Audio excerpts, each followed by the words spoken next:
Сәлеметсіздер балалар. Қазақ тілінің 2 сыныпқа арналған 2 сабағы. Тақырыбы ауызша және жазбаша сөйлеу.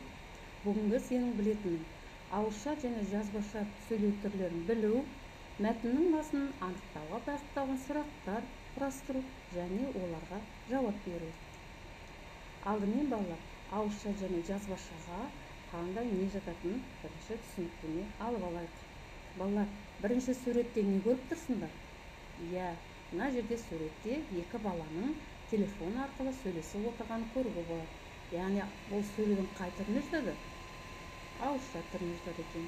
Келесі екінші суретте баланың дауыстап біреуді шақырғанын байқауға болады. Бұл қандай түріне жатады сөйлеудің? Ауызша түріне жатады екен. Келесі үшінші суретті байқайық.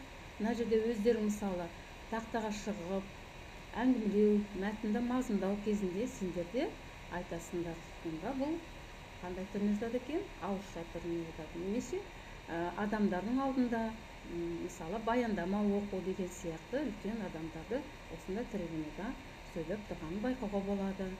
Келесі, мына жерде мынау соңғы суретте аузына микрофоны, граммофон ұстаған қызды көруге болады. Бұл яғни бір хабарлама айтып тұрғанын байқауға болады екен. Келесі, яғни бұлардың барлығы да сөйлеудің ауызша түріне жатады. Келесі, мына жерде қолына қалам ұстаған көруге болады. Бұл қайсына түріне жатады деп ойлайсыңдар? Әрине сөйлеудің жазбаша түріне жатады екен. Жазбаша түрінде не істейміз біз? Яғни қазақ тілінде әдебиет болсын, математика кез келген сабақтарда ауызша айтқаннан кейін біз жазбаша қағаз бетіне түсіреді екенбіз. Яғни ол диктант жазу, түрлі жаттығулар, есептер шығару, мазмұндама шығарма, эссе жазу сияқты жазбаша түрлерін қолданамыз. Ендеше біз ережесіне көңіл аударайық. Біздің еститін және айтатын сөйлемдеріміз ауызекі сөйлеу деп аталады. Бұл үн арқылы берілетін сөйлеу.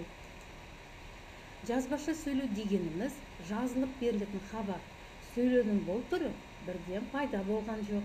Алғашқыда адамдар айтқысы келген ойын суретпен бейнелеген.